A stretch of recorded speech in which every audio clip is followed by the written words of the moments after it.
नमस्कार दर्शकों, आप देख रहे हैं अभी न्यूज और आज है शिवरात्रि और निकलेगी भगवान शिव की बारात। और अभी न्यूज आपके लिए लेकर आया है एक खास एपिसोड कि आखिर कैसे हुआ था भगवान शिव का विवाह। वैसे तो शिव विवाह के बारे में कई कथाएं प्रचलित हैं, पर उन्हीं में से एक कथा हम आपको आज दिखाने जा रहे हैं।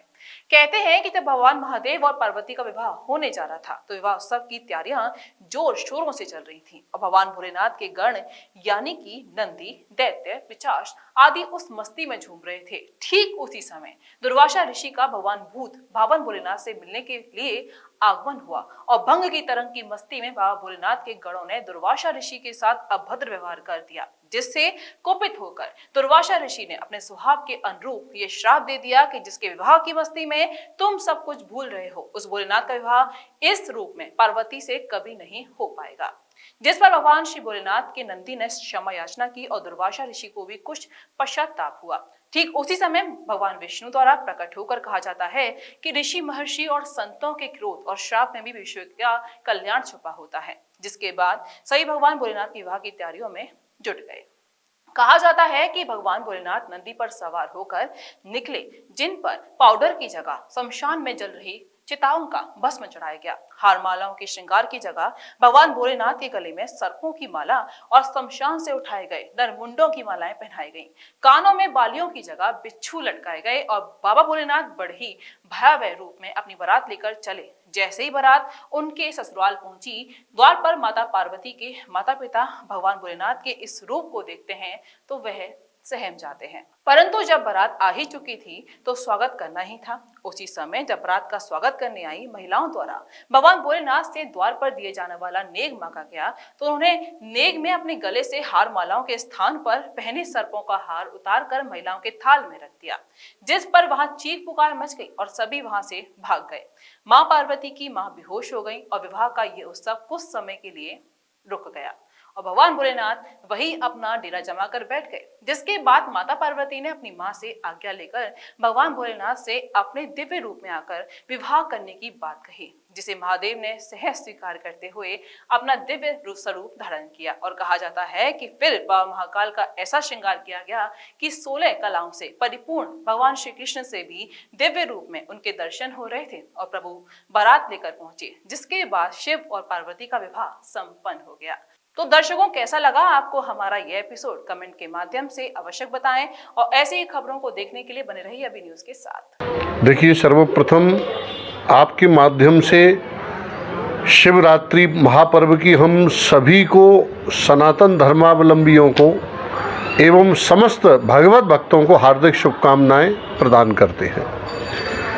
हमारे सनातन धर्म में यह परंपरा है कि व्रत, उपवास, साधना, भगवत भक्ति आदि कई ऐसे मार्ग हैं जिन मार्गों के द्वारा हम भगवत तत्व को प्राप्त करते हैं। विविध विविध व्रत हैं और इसी के तदनंतर शिवरात्रि महापर्व को तो व्रत राज कहा गया है। ईशान संहिता के अनुसार समस्त व्रतों के जो राजा हैं वह ये शिवरात्रि का महापर्व है। शिवरात्रि क्या है? कालरात्रि, महारात्रि, मोहरात्रिश्च दारुणः, 4 विशेष ये रात्रियां हैं जिनमें कृष्ण जन्माष्टमी, महाशिवरात्रि, होली की रात्रि एवं दीपावली की रात्रि। इन महारात्रियों में जो भी विविध विविध प्रकार की उपासनाएं की जाती हैं वो समस्त उपासनाएं भगवत कृपा को प्राप्त करा देती है। अर्थ इसका यह है कि अत्यंत सहजता से ही भगवत कृपा की प्राप्ति भगवत भक्तों के लिए हो जाती है। अब हम शिवरात्रि पर अगर प्रकाश डालें तो ईशान संहिता, शिव महापुराण अलग अलग जब देखते हैं तो बड़ी सुंदर कथा आती है। पहले हम आपके माध्यम से यह कहना चाहते हैं कि शिवरात्रि महापर्व में चतुर्दशी व्यापिनी रात्रि अवश्य होनी चाहिए। शनिवार में आज जो हम शिवरात्रि महापर्व मना रहे हैं, 3 प्रकार के एक विशिष्ट योग इसमें बन रहे हैं जो करीब करीब 35 साल बाद ऐसे योग आ रहे हैं। सर्वप्रथम त्रयोदशी प्रदोष व्रत आज है, उसके उपरांत में चतुर्दशी रात्रि 8 बजे आ रही है और सायंकाल 5 बजे बाद श्रवण नक्षत्र आज आ रहा है प्रदोष समय में, जो कि भगवान शिव का ही नक्षत्र है। तो इस शिवरात्रि में हमेशा चतुर्दशी निशीथ व्यापनी होनी चाहिए। अब कुछ परंपरा हमारे यहाँ व्रतों में ऐसी आ रही है कि हर पर्व 2 मनाए जा रहे हैं। यह किसी भी प्रकार से उचित नहीं है।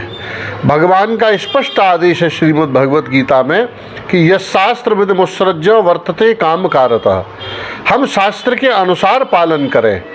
तो यह जो 2 पर्व मनाने की परंपरा है, यह हमको एकता का मार्ग नहीं दिखाती, ये तो खंड खंड का मार्ग दिखा रही है। हर तिथि में सूर्योदय लेना ये कहाँ की समझदारी है? यह केवल अल्प ज्ञान का ही एक प्रतीक है।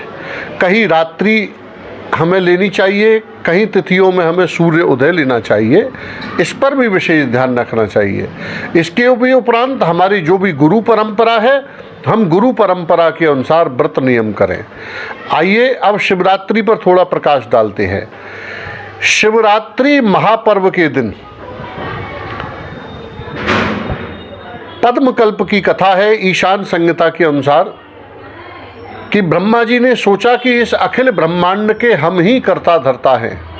विचार करते करते बैकुंठ लोक में गए। बैकुंठ में शेष शैया पर भगवान नारायण विश्राम कर रहे थे। ब्रह्मा जी ने कहा आप उठिए, जो कुछ है वह मैं हूँ। भगवान ने कहा नहीं, आप नहीं हो, आप तो हमारी नाभि से उत्पन्न हुए हैं। दोनों में विवाद हुआ कि परम तत्व कौन है। तो एक ज्योतिर्लिंग प्रकट हुआ दोनों के मध्य, और ज्योतिर्लिंग ने कहा कि न आप परम तत्व हैं न आप परम तत्व हैं। फाल्गुन कृष्ण चतुर्दश्याम आदि देवो महानिशि शिवलिंग तयोद्भूता कोट सूर्य समप्रभ। जिस लिंग की ज्योति करोड़ों सूर्यों से भी तेज थी, ऐसे दिव्य तेज को देख करके ब्रह्मा जी ने एवं भगवान नारायण ने नमन किया और इन दोनों देवताओं ने ऊपर और नीचे इस तत्व को जानना चाहा कि ये कहाँ से प्रकट हुआ है, पर शिवलिंग का आर पार नहीं पा पाए। यह शिवरात्रि का महत्व है। द्वितीय, आपने सुना होगा जनमानस की कथा है। वाराणसी में एक वन में गुरुदोह नाम का भील था, जिसने इसी रात्रि 4 पहर भगवान शिव की अनजाने में पूजा कर ली। निकला था आखेट करने के लिए, तो हिरण को देखा, विचार किया बिल्व के वृक्ष पर चढ़ जाऊं। एक तुम्बी बधी थी जिसमें जल था। जैसे ही बाण चलाना चाहा तो बिल्व वृक्ष से एक बिल्व वृक्ष का पत्ता नीचे भगवान शिव जी विराज रहे थे गिरा। तुम्बी से थोड़ा जल गिरा तो अभिषेक भी हो गया और बिल्व पत्र भी भगवान शिव पर अर्पित हुआ। इस प्रकार लीला होते होते रात्रि भर उसने उपवास किया और 4 प्रहर की पूजा हो गई। भगवान शिव प्रकट हुए, बोले जाओ आप ही श्रृंगवेरपुर में निषाद राज गोह बनोगे और भगवान राम से मित्रता के कारण आप परम अधिकारी मोक्ष की प्राप्ति की, आपको भगवान की कृपा से मोक्ष की प्राप्ति होगी। तो शिवरात्रि के दिन समस्त साधकों को यह चाहिए कि प्रातःकाल उठ करके और भगवान के निमित्त स्नान ध्यान त्रिपुंड रुद्राक्ष आदि को धारण करके व्रत का संकल्प करें। इस दिन रात्रि का महत्व है, दिन का इतना महत्व नहीं है।